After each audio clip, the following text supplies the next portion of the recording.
AOC came out with her list of endorsements, highly anticipated. We've been waiting for this. Zoran, number 1. Adrian Adams, number 2. That was surprising. Very surprising. Brad Lander, number 3. My question, too, still is like, why is Kathy Hochul so unpopular? Is it just her style and her way of communicating and the way she comes off? Because the woman is working. And this is why they weren't right next to each other, but you saw them with the split screen. And I was thinking, this is the reason why you want to get all the candidates on stage together. Welcome to New York One's Off Topic on Politics. I'm New York One investigative reporter Courtney Gross. 9 candidates for mayor faced off in a 2-hour debate on WNBC, co-sponsored by Telemundo and Politico this week. And it was the first time Andrew Cuomo was on stage with all of his rivals.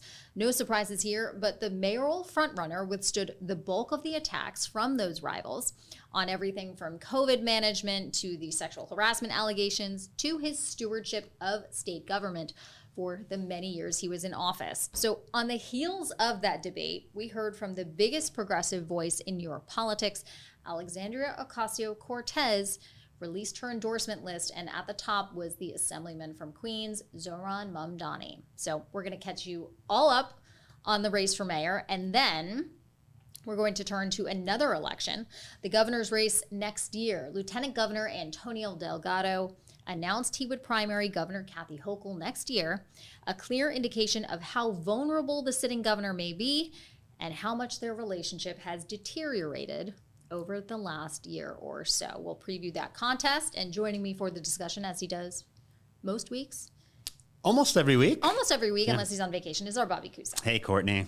We're on video today. We are on video. This is the first for We've tried some pilots. We've tested it out, but now this is for real. We're going to post this on YouTube, listeners. So if you don't feel like listening to the podcast where you get your podcast normally, whether it's Spotify or Apple or wherever that it is, you can watch us on YouTube. Now we've got listeners and viewers. Yeah, so be careful.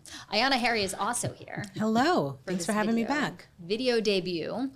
And she covers Andrew Cuomo, so she's got a lot to say about what's happening. So we knew that Cuomo was going to be under attack on the debate stage, and he certainly was, but he is also still ahead in the polls by double digits, the last poll that we saw. So first, I guess, Ayana, I'm going to start with you, is whether you think there was any dent in his ranking from last night. I don't think so. It was clear that every other candidate wanted to spend a lot of time talking about Andrew Cuomo, and folks came, with their Andrew Cuomo one-line zingers ready. And so it kind of kept him at the center of attention, kept him at the center of the conversation, the center of the criticism. And I think the one big question so many people had is, how would Andrew Cuomo respond? He has not been participating in these forums.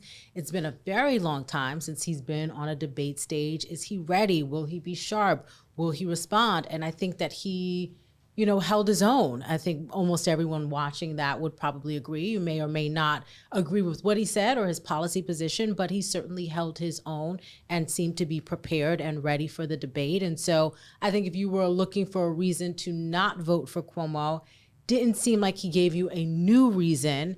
And it did seem like what we've seen in polls, what we've seen out on the campaign trails was reflected in this debate, and that Andrew Cuomo and Zoran Mamdani seem to be the two people that are really at the center of this right now. He was ready too. I mean, and not only to defend himself, but to go on offense, right? Yeah. I mean, he had his own zingers ready for everybody. Trump would slice through Zoran like hot butter. Right. Yeah. And he said, he's only been in office for 27 days. He's only passed 3 pieces of legislation. Right. And even with Lander, he went after Lander for, the money that his office had approved for nonprofits that had ties to Lander's wife. He had that whole line of attack ready. Yeah, and Lander did not take that lightly. Lander got he looked upset. Yeah. And he when had you go after someone's family, I feel like that's do you want to say that's below the belt? But that is different territory than just attacking someone's candidacy or their policy positions or their history as in office. Yeah, I thought it was interesting. Near the very top, like in the first couple minutes, Cuomo said something where he referred to the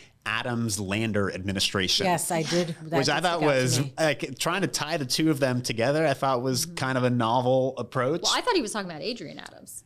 Oh, I thought he was talking about Lander. I thought he was talking about Eric Adams, Brad Lander, but you took it as Adrian Adams, Brad Lander. Interesting. The people on the stage, the administration of what, Adrian Adams is doing at the city council and then what Brad Lander is doing in the city controller's office, saying that the people on stage are already running government and they're mismanaging it and not doing it good. This is the problem when you got two people with the same name. Last name, who went to the same high school from the same borough. Yeah, no I relation. imagine most viewers probably thought it was actually Mayor Adams. But I was surprised. We all knew that Cuomo was going to come under attack, but he had more incoming than I thought he was going to have. And I was thinking about the format. I think partly it's because the candidates can kind of hack the format because you're supposed to talk for 30 seconds responding to whatever the question is. But if you mention someone else, they have the opportunity to respond. So people would, you get asked about affordable housing and it's like, all right, here's my affordable housing plan in 2 sentences. And by the way, Andrew Cuomo, blah, blah, blah. And then Cuomo has to respond and puts him on the defensive. So all night, it was back and forth. In effect, that gave Andrew Cuomo so much more time. Correct. And when he was even attacked, there was one response, I think, about bail reform, right? That he was attacked on bail reform or was attacked, I think it was during the shoplifting question about how you would change retail theft in New York City. And he was asked about bail reform. And instead of even talking about bail reform, he didn't address the question whatsoever. He talked about something entirely different. I can't even remember what the subject was, but then he never even answered the question about bail reform. And I think he was attacking Lander. Yeah.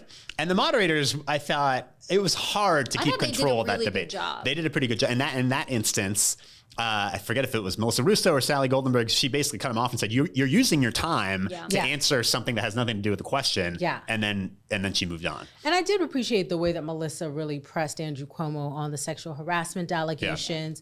Are you apologizing, not apologizing? And it gave a clear moment for voters to hear directly from Andrew Cuomo. And sometimes I do want us to focus on the past, but also move forward as well, because I think sometimes we, as reporters, we still don't have full clarity and full answers on what exactly happened, but this man could be mayor. So we do also have to continue to ask about, policies and what he's coming up in the future. But I was still glad that there was that moment. She did address that. She gave him this opportunity and he gave his clear answer. Well, and the first time it was brought up was by Michael Blake, where he said, not hide your sisters. The people who are unsafe are the women and grandmothers around Andrew Cuomo. Yeah, right. No, he said that is the biggest, when he was a question about crime, I think, and he was like, hide your sisters and all the women in your family because Andrew Cuomo is the biggest threat. He said people who don't feel safe are women and mothers and grandmothers around Andrew Cuomo. He said that's the greatest threat to public safety in New York City. I mean, he came prepared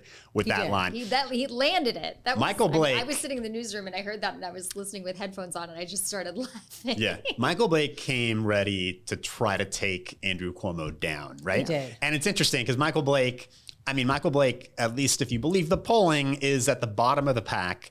And I don't think there's a lot of expectations that he's going to perform well in the primary, but he seemed like he was focused last night on taking down Andrew Cuomo. It actually reminded me a little bit, I don't know if you guys remember in 2020, in the Democratic presidential primary, there was just one debate with Mike Bloomberg when Bloomberg was part of the field. And Elizabeth Warren, who at that time had kind of lost momentum, she made it her job in that debate to take down Mike Bloomberg. And she attacked him on, his past comments about women. And I feel like stop and frisk. She almost helped snuff out his campaign just with that one debate performance. And I almost feel like that was what Michael Blake was doing last night, was just trying to take down Andrew Cuomo, regardless of how much it was going to boost his own candidacy. That's part of it. Also, I don't know if he's come to the realization or how he's processing the fact that he might likely not win. So if you are on this stage and you're only going to be on one debate stage, how do you get the most out of it? And I think for Michael Blake, the calculation might have been to come up with these memorable moments so that even if you don't win this primary, New Yorkers still kind of have a vague memory of who you are. And maybe 4 or 5 years from now, they'll be referring to Michael Blake the same way you're referring to Elizabeth Warren. Again, he kept interjecting. That was the thing. Yeah, all of those candidates, the 8 candidates outside of Andrew Cuomo, are going onto that debate stage hoping for the breakout moment that's going to differentiate themselves from the rest of the field and propel them into the next stratosphere and potentially overtake Andrew Cuomo. But I don't think any of that happened last night, even though Michael Blake probably out of everyone on the stage, delivered the best zingers. Yeah. I think Adrienne Adams had a moment as well. Yeah. But I think her moments all came during the second hour, which is not The televised. regret moment, I Yeah. feel like she had a good moment did. where, and this another part of what I wanted to talk to you guys about when it comes to Andrew Cuomo and how he delivered, his policy platform and addressed all of the criticisms on stage, was the one moment where, I feel like WNBC and Politico just like set it up for them. And we're expecting Andrew Cuomo to have this response where everyone is on stage asked about a regret.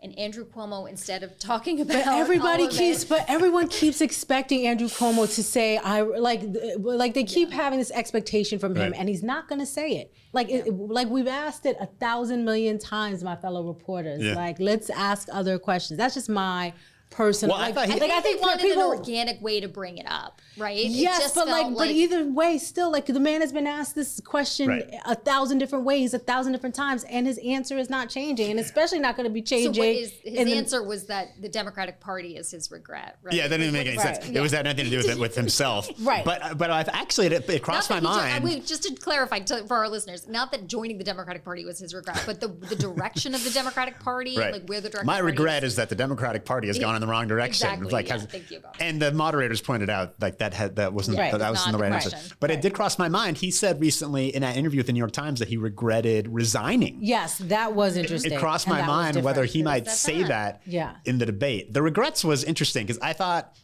most candidates try. It's one of those questions you can try to turn it around and actually use it to make a point rather than exposing some vulnerability about Yeah. yourself. I actually thought the best answer, or at least the most honest answer in a way, was from Adrienne Adams. She said that she regretted supporting Eric Adams, Yeah. which is true, but nobody else really said anything that was like that revealing about themselves. Well, I think that moment gave Adrienne Adams the opportunity to hit Cuomo, right? Because it was funny because she didn't even bring up the sexual harassment allegations. Instead, she said, when Cuomo said that he regretted the Democratic Party direction, she said, Right. wait, you don't regret healthcare. You don't regret cuts to Medicaid. You Right. don't Right. She regret. said withholding PPE during COVID. Yeah. So that was her one breakout moment. And she was passionate. And She she was was. passionate.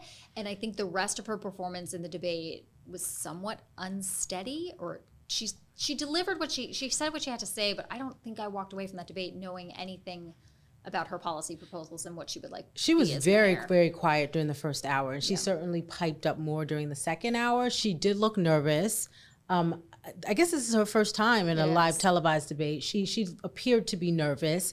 And I just kept thinking when she was getting more animated during the second hour, the viewers who she needs to win over, I don't know if they left, WNBC to then go and finish watching on YouTube the way that we all did. So it seemed like that first hour when all eyes were on, this television, this live broadcast, she wasn't as present in the conversation as she was later on. So turning to Mamdani, how do you guys think that he did? It was interesting to see him juxtaposed with Cuomo. And this is why they weren't right next to each other, but you saw them with the split screen. And I was thinking, this is the reason why you want to get all the candidates on stage together. And this is why Andrew Cuomo has been avoiding doing that up to this point. I mean, he hasn't attended, up until last night, there wasn't a single event that he attended where he was sharing the stage with Right. his opponents at the same time. And when you see him next to Mamdani, or at least on the split screen, they're just so obviously such completely different candidates. Yes. I mean, Cuomo, for starters, Cuomo is twice his age, right? He's 67. He's obviously experienced, and he does have kind of this commanding presence. Then Mamdani is 33 years old. He's fresh-faced, I guess, if you want to say that. He's energetic. He has ideas. But, I mean, it cuts both ways. Like, you could see him as, being a kid. Yeah. Next to Cuomo, or you could see him as being, more energetic and having, fresh ideas.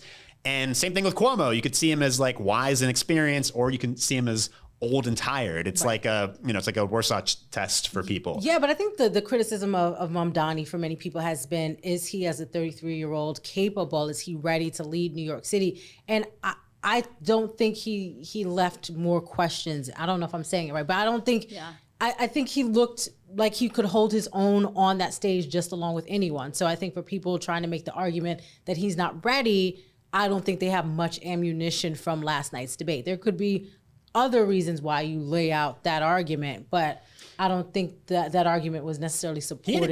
He had a couple good retorts to Cuomo that were not canned, where like he was thinking on his feet. One of them was when Cuomo, he was asked about, they're talking about e-bikes, and Cuomo said that he would go after the app companies. And then Mamdani said, well, wait a minute, DoorDash just gave $1 million to the super PAC, which hadn't even crossed my mind. I'm like, yeah, that's right. DoorDash gave $1 million. I thought about it immediately. I was like waiting for somebody else to bring it up. Okay, well, you're a little But quicker I think than I that am. also comes with the experience of going to all these forums and candidate conversations where you're used to this and you're used to coming up with responses, thinking on your feet. He's had the practice for months, whereas Andrew Cuomo was doing it for the first time. Although I didn't think that he seemed slow to respond in any way. Yeah. But Zoran Mamdani was just very, very quick with it. Also, like one time Andrew Cuomo repeated a line and Zoran Mamdani said, like, you said that one already. Like, what's the next But the other one that was really good, there was one of the questions at the end was about AI and using AI, taking jobs from city workers. And Mamdani said, well, Andrew Cuomo is already having AI take workers away from his campaign because he's using ChatGPT to write his policy proposals, which is, that's happened a few months ago. I'm wondering if you think that this is the one vulnerable, maybe one of a couple, but probably the most vulnerable moment that Mamdani had on the stage last night. And that was in the very second hour, towards the very end of the debate, when Israel came up. And he was asked pointedly whether Israel had a right to exist. And he said yes. But then he was asked whether or not it's had the right to exist as a Jewish state, which is obviously a distinction there. And he said instead, not yes, he said that it is a right to exist as a place for equal rights for everyone. I'm paraphrasing here. I asked him again this morning for clarity on that because he was out talking about his endorsement of AOC, went to his press conference. And I said, what does that mean? Does that mean that you think that the West Bank and the Gaza Strip should be Palestine? Do you think that there should be Palestinian representation in the Israeli government? Can you please clarify? And he just repeated the same answer, which was that I believe that Israel has a right to exist as a co-equal place where everyone is represented, not answering the question. But, this is, how many Jewish New Yorkers are there? How many outside of Israel? I feel like we have the highest Jewish population outside of Israel. Yeah.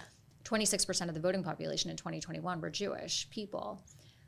Is this a make or break moment for him? I don't think so. I think folks have known where Zoran Mamdani stands on this issue for quite a while. And it was interesting, and I hate to reference this without having it in front of me, but there was a poll done of Jewish New Yorkers that was sent around by some of the campaigns, and I don't know all the sourcing on it.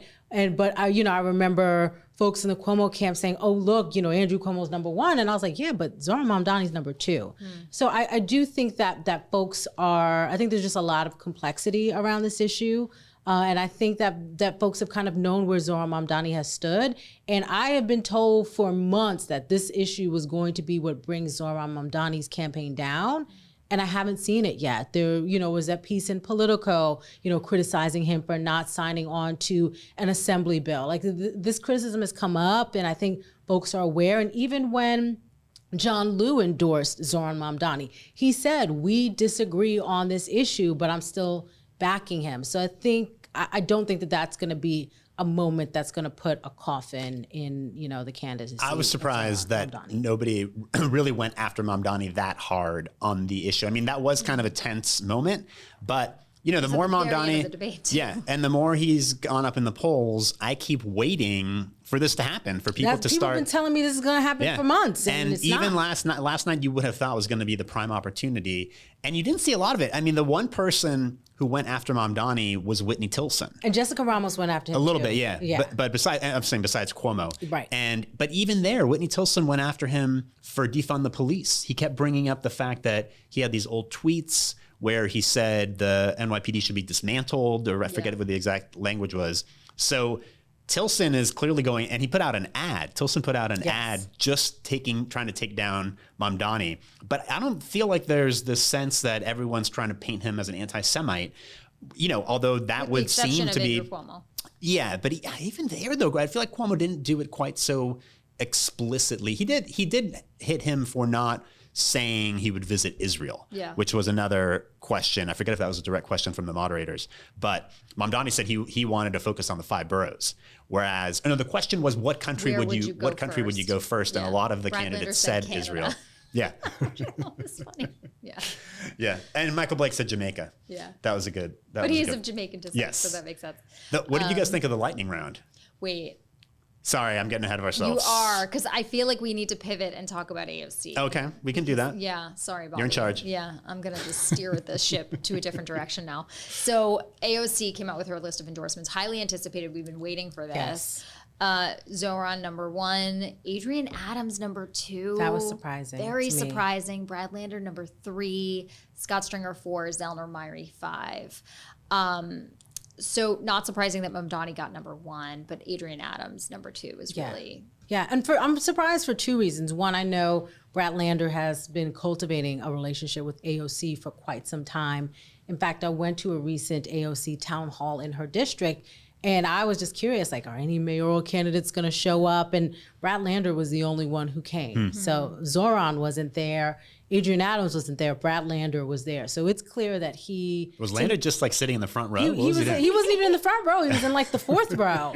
But he was but there. being seen, Yes. making sure that she knew. She endorsed Lander in March of 2021 for comptroller. Yeah. Way ahead of any other candidate. She didn't endorse Maya Wiley until how many days before the Oh, primary? yeah, it was the very end. Yeah. So I think Lander might have thought that he had this in the bag. I But think then so, too. Mamdani got some momentum, and clearly the tables turned. But I don't know. I actually think at this point, it would have almost been more surprising to me if she had endorsed Lander, just because Mamdani has so much momentum. Correct. I assumed in my mind and with no, insider knowledge that it would be Zoran Mamdani because he clearly has a shot at beating Andrew Cuomo. Yeah.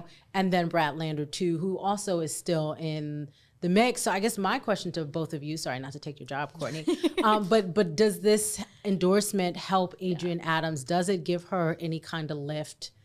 What do you think AOC's thinking was in putting Adrian Adams number 2?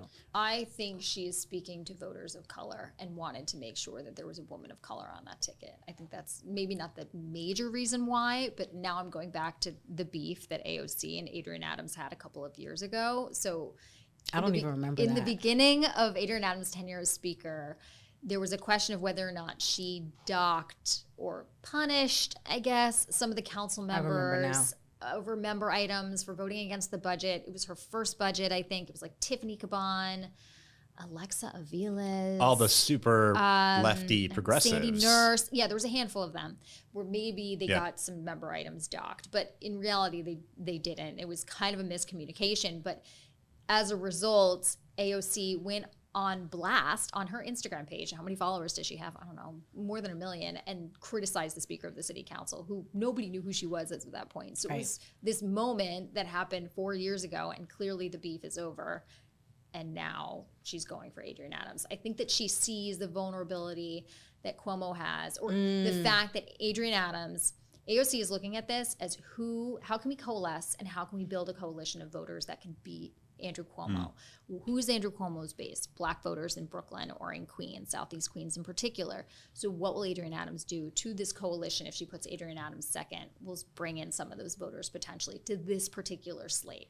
That's my guess. Yeah. She's also clearly been very deliberate about this. I mean, there was some reporting, I think I read in the Times article that she asked had for polling. Yeah, she asked the candidates to submit Her all this people, data. I don't think she specifically did. But she wanted to. It seems like she wanted to make sure she got behind somebody who had a real chance. My question though is, and I don't know if she has said anything to this effect up to this point, but what is she going to do now? I mean, you can announce that you're endorsing somebody and it's in the Times. Correct. But then is she going to have rallies with Zoran? Because that would be, that's going to be interesting. She did for Maya Wiley, but what happened with Maya? Maya placed third. Yeah. So it's not necessarily, are you speaking to the same crowd of voters anyway? Right. Are her supporters already voting for Zoran anyway? And, sorry, and I know we have to go, but I'm also curious, are these, when you have someone endorsing 5 people, is it really making a difference? To me, it's getting a little confusing. It's wait, who ranked what? I mean, I get there's a message that Andrew don't Cuomo, rank Cuomo, but this is for another day, and perhaps we can discuss this after the election. But I wonder if these endorsements are still as effective when it's like 5 people, and do people really keep track of like, no, WFP put this person 3, but AOC said 2, and I don't know. I think it's more of the message of don't put Cuomo on your ballot and put some variation of these people at the top. And Probably Mamdani at the top, considering that he's the one potentially with the momentum right now. But I'm going to stop you, Bobby, because we have to stop there. I'm sorry. We'll talk about it next week, maybe. We'll talk about it on television. Okay, we have to stop. When we get back, we'll discuss the candidacy of Antonio Delgado. So Antonio Delgado has been flirting with the idea of primarying is a word, right? Primarying. Hochul. Challenging in the primary. I should have said challenging in the primary. Thank you, Ayana. It's lingo. But I think primarying is we use it. I don't know if it's a proper noun. I don't think it's in the dictionary. Proper verb. Okay. Well, it's been out there for a couple of months, right? Creating distance between her. Initially, remember, he came out saying that Joe Biden should step down. I feel like that was the first break between them. And then it's just kind of snowballed from there. So he's a former congressman from the Hudson Valley. I think he won that district when Trump won that district. So he's clearly got some crossover appeal. He came in as lieutenant governor. You don't have a lot to say about Antonio Delgado. I just lost my notes. I lost my notes because I was like, oh, what do I have to say about his bio? He's a Rhodes Scholar. He came in as the second lieutenant governor under Kathy Hochul because She's the first not one having was very indicted. good luck with I know, lieutenant not good. governors.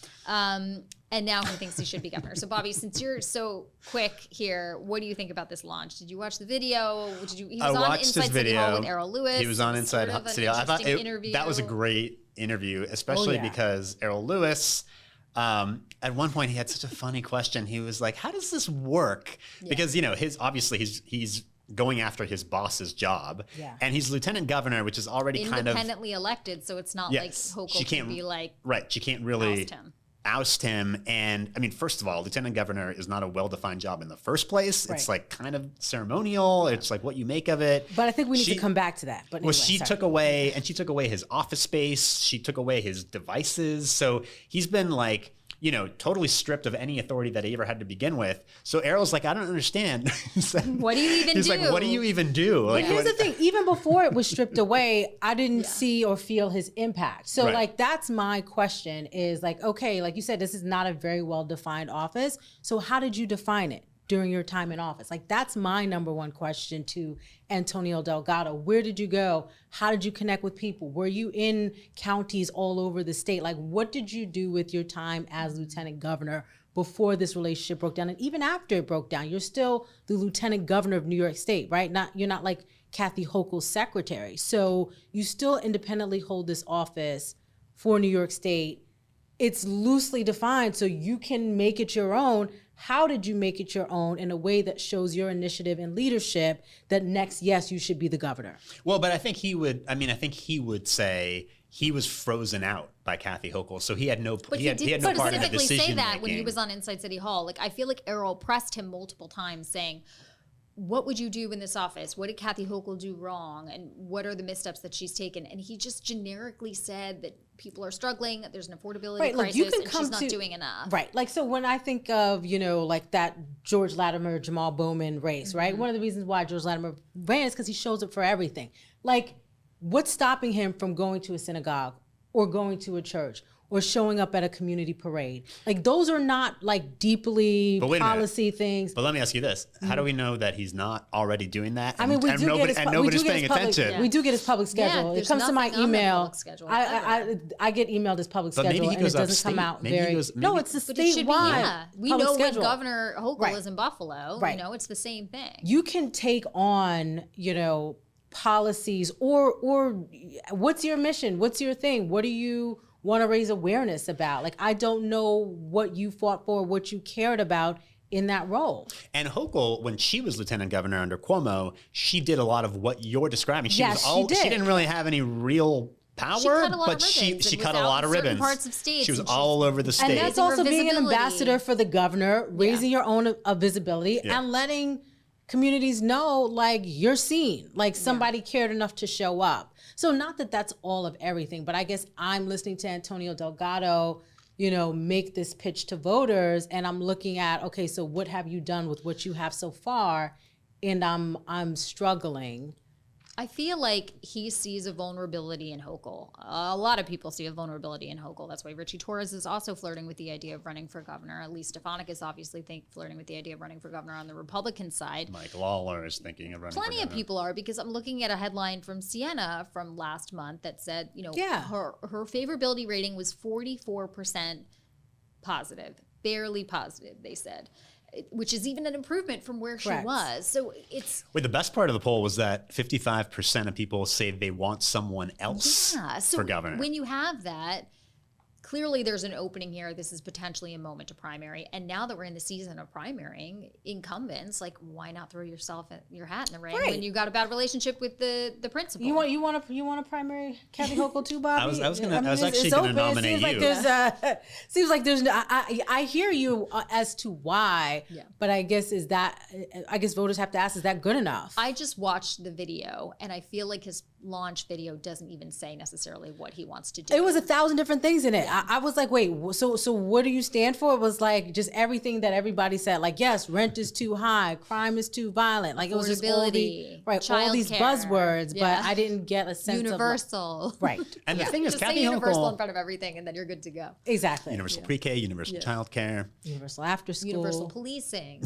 Yes. Who knows? I don't Universal groceries. know.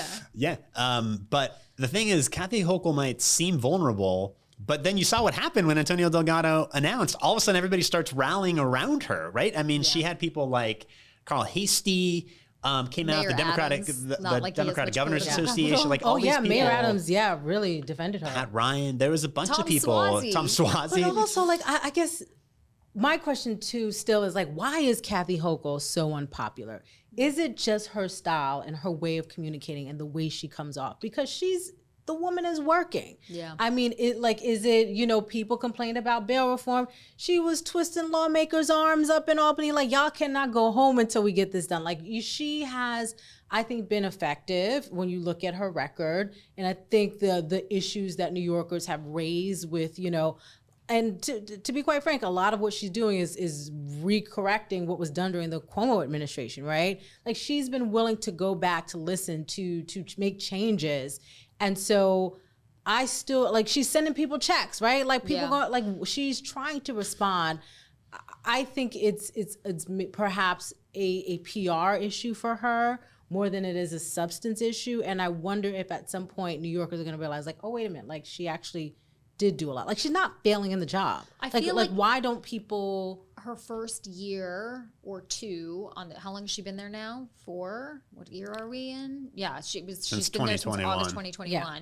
Her first 2 years on the job, I think, were bumpy. She put forward a lot of things that she wanted to get done in Albany, including changing the bail laws and a number of different things at the time. And Judge she LaSalle. didn't necessarily, Judge LaSalle. Yeah. didn't get them accomplished, and many of them were quite embarrassing for her. It just showed that she didn't have the political chops or the political maneuvering that Andrew Cuomo certainly had to get his agenda passed through Albany. I think that's changed a little bit. Think about the budget, her housing plan. I'm going back thinking about that, the carrot stick thing. Remember the housing plan that she wanted to do?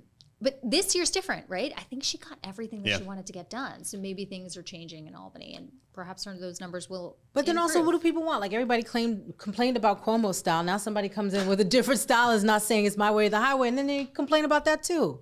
Delgado did go after those rebate checks, by the way. That was a specific complaint that he had. And the other thing I thought was interesting in the interview with Errol, he complained about economic development money, which is something you hear a lot from good government groups. Like, why are we giving all this money to the Buffalo Bills to build the new stadium, and all the, to why are we giving tax breaks to movie production companies? And it seems like he's going to make an issue of that.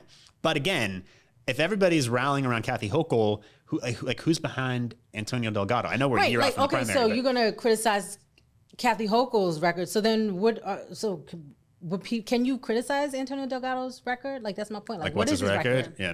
Well, we're going to have plenty of time to talk about his record because it's going to be a fun primary, but we're going to get through this primary first. We're less than 3 weeks away. So keep on listening, keep on watching on YouTube now, because we're going to talk mostly about the mayor's race, and we'll eventually get to other stuff. Everything that's going to happen in 2026. But for now, that's going to do it for this week's episode. You can always watch us on Inside City Hall at 7, and we love your feedback. Send us an email at yourstoryNewYork1@charter.com. You can subscribe to Off Topic wherever you get your podcast, and like we said, watch us on YouTube. And if you like what you're hearing, leave a review. Thanks to our producer, Anthony Roman, in the corner off camera, but he's there. And thanks for listening. See you next week.